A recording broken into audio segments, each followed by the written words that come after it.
that you have had a lovely Monday. Let's take a look at today's business news. My name is Wairimo Jenga.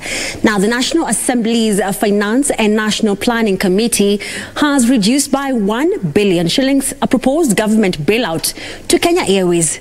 This means the airline will get 19 billion shillings from national coffers to fund its operations and revamp.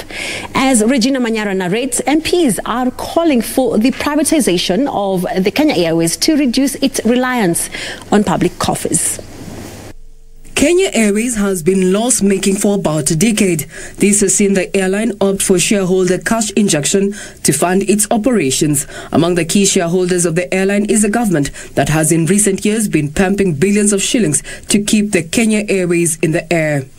However, legislators say the cash calls by KQ can be avoided if the airline is privatized. Industry like those to be managed by the government, and therefore the best thing to do is to prioritize to privatize them so that at least we can get value of them. In the current financial year, the government was to inject 20 billion shillings into KQ's operations, but the National Assembly Departmental Committee on Finance and National Planning has recommended that the amount be reduced by 1 billion shillings. Kenya Airways, we cannot continue to be allocating these funds to it. We really need to make a decision. And these 19 billion shillings that we're even suggesting that we give it a capital injection, I wish we didn't have to. The committee has also shot down a proposal that a 6.14 billion shillings be spent on buying out the stake held by Helios in Telkom Kenya to make the telco fully owned by the government. But as a committee now, we're coming up with tightening regulations so that we make it more difficult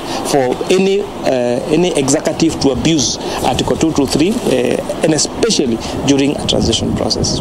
The committee has instead recommended the Auditor General to conduct a special audit on the Helios Telkom Kenya transaction. Regina Manyara reporting for Prime Edition.